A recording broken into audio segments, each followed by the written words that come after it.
Alors, quand j'entends encore, ça veut dire que c'est une situation qui s'est déjà reproduite plusieurs fois. Et il y a un sentiment de dire je me retrouve encore avec des dettes. Il y a un sentiment, comme ben, moi j'appelais ça un mal-être, c'était mon mal-être. Je n'arrivais pas à mettre de mots dessus, mais je sentais bien que dans certaines circonstances de ma vie, dans certaines situations, je sentais quelque chose dans lequel je me sentais pas bien. Voilà. Donc il y a un sentiment de j'ai encore des dettes et ça se perpétue. Donc quelque chose en toi se sent comme dans un sentiment qui pourrait ressembler à un sentiment de pénurie ou de manque ou un endroit où t'en arraches, quoi, où la vie est difficile, hein, ok? Et c'est intéressant d'aller écouter ça parce que c'est certainement un sentiment que tu ressens depuis longtemps et que tu ressens peut-être pas seulement à un endroit euh, euh, lié à l'argent et au fait que tu as de l'argent ou pas. Euh, Ce sentiment-là de pénurie ou de pas arriver dans une forme d'abondance où on se retrouve des situations, comme tu dis, là où il y a des dettes plutôt que de l'abondance financière. Et ce sentiment, tu peux le sentir à cet endroit, mais peut-être tu peux le sentir à d'autres endroits dans ta vie, et ça peut avoir des conséquences. C'est simplement un sentiment intérieur de pénurie. Et du coup, ce sentiment intérieur de pénurie influence notre façon d'agir. Quelqu'un qui se sent en abondance à l'intérieur, tranquille, confiant, va faire des choix différents dans sa vie. Donc, je ne dis pas que ça se décide pas comme ça. C'est-à-dire que si on ressent un sentiment de pénurie, c'est quelque chose qui est familier, commun, qui est là, qu'on ne voit pas forcément. On a l'impression là aussi que c'est des situations qui m'arrivent j'ai pas de chance, je me retrouve tout le temps dans des situations où je perds de l'argent plutôt que d'en gagner. Voilà. Et parce que parfois on peut avoir peur que justement ben, je sois fautif, c'est à cause de moi. C'est pas à cause de moi. C'est le résultat d'une programmation, d'une croyance que j'ai qui reproduit cette situation parce que la vie à l'extérieur de moi est cohérente à comment moi je l'aperçois et comment moi je la ressens. Donc pour pouvoir sortir de là, ça demande de se réapproprier ça et d'arrêter de croire que la vie nous arrive. Hein, c'est ce que je disais tout à l'heure. Et donc, ce sentiment de pénurie peut traduire une expérience qu'on a vécue. Parfois, on l'a vécu, on a vu ça dans notre entourage, ou alors on a nourri ce sentiment de pénurie à un autre endroit qu'au niveau financier. Ça peut être au moment de quand on était à l'école, peu importe. L'idée, c'est pas de chercher la raison pour laquelle on est dans ce sentiment-là de pénurie intérieure, mais de reconnaître ce sentiment pour aller l'écouter, parce que cette part de moi qui se sent comme ça, c'est pourquoi. Toute l'histoire, toute la raison pour laquelle je vis ça, à répétition, se trouve là. Il n'y a pas besoin d'aller chercher dans le passé. Si c'était réellement passé et réglé, je ne serais plus en train de le vivre. Si je le vis, c'est une opportunité, une occasion de, on pourrait dire, on pourrait capitaliser là-dessus, c'est un peu bizarre de dire ça quand on parle de dette, mais on pourrait capitaliser sur l'expérience qu'on vit maintenant pour justement mettre ça en lumière. Hein. Et c'est ça pour moi, l'expérience d'éclaircie, c'est de dire, bah, tiens, de trouver la réponse. Pourquoi ça m'arrive à répétition? Parce que la réponse se trouve là et elle va émerger. Et ça demande effectivement de faire connaissance avec ça pour retrouver comment dire, l'abondance de qui on est, parce que la pénurie n'est pas quelque chose avec lequel on est. C'est une construction, c'est un point de vue, c'est une croyance. Et du coup, la mettre en lumière nous permet d'en sortir et de retrouver cette abondance naturelle, mais d'abord intérieure. Alors, je tiens juste à préciser que là, on décortique, on explique en fait un peu ce qui se passe et Oui. c'est rationnel, mais c'est quand même quelque chose qui se ressent vraiment, qui se vit. Tu l'as un peu mentionné.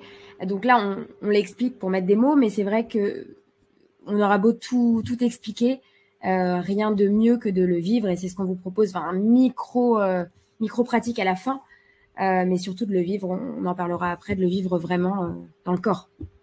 Ah oui, oui, absolument. Il n'y a que là qu'on va voir de réelles réponses venir à nous qu'on va laisser émerger par le ressenti, parce que quand on s'intéresse à tout ça intellectuellement, on ne peut que ressortir ce qu'on sait déjà. C'est-à-dire qu'on travaille qu'avec ce qui est déjà conscient. Donc, si on n'a pas déjà la réponse à notre question, on peut se torturer la tête tant qu'on veut pendant des années. D'ailleurs, on répète en général ça, on a l'impression de tourner en rond. Et parfois, des réponses viennent quand le matin, on se réveille, on n'y pensait plus, et puis tiens, waouh, ou il se passe une situation et ça vient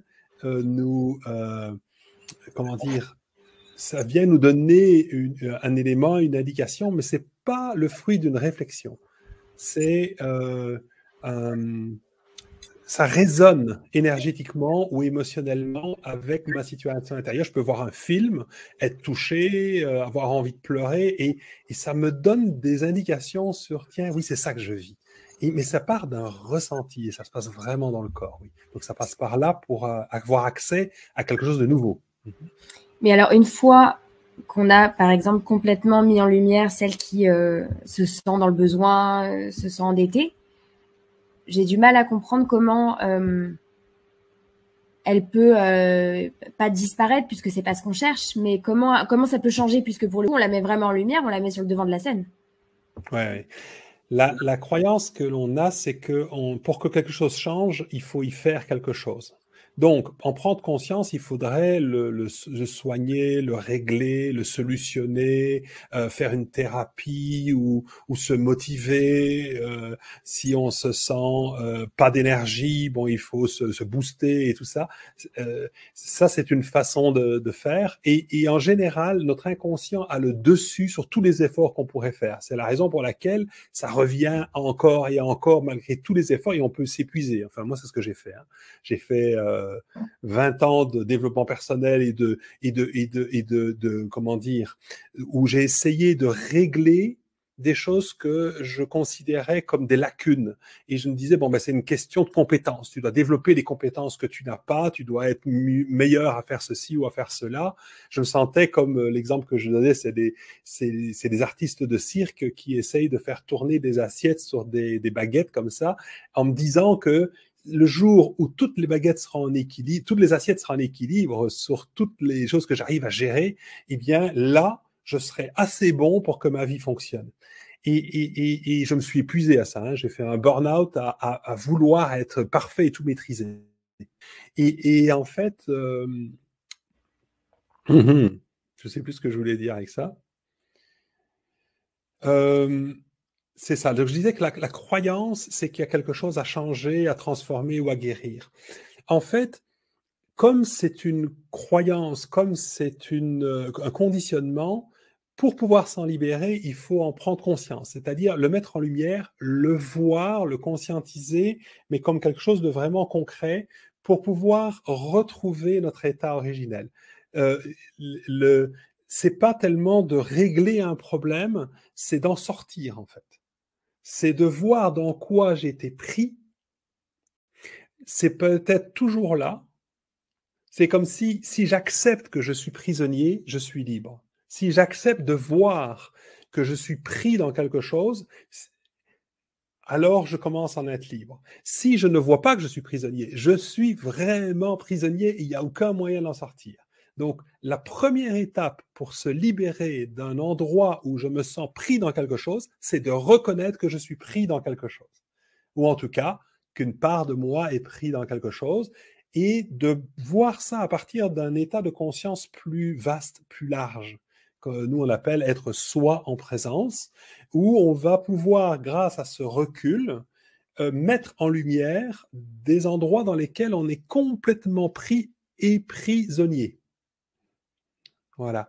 Et donc, il n'y a pas besoin de changer ça, même ça peut rester comme ça, mais je ne me prends plus pour le rôle que je jouais à cet endroit-là ou pour cette croyance que j'avais à l'intérieur de moi. C'est clair que c'est un rôle, que c'est une croyance, et elle n'a plus de pouvoir dans ma vie quand je ne me prends plus pour cela, quand j'en suis désidentifié. C'est ça la grande la puissance de ce processus parce que je connais des gens qui, je l'ai fait moi-même, hein, qui font des thérapies pendant 30 ans hein, et qui, à un moment donné, je ne dis pas que ça ne sert à rien, ça se fait, mais ça fait son chemin.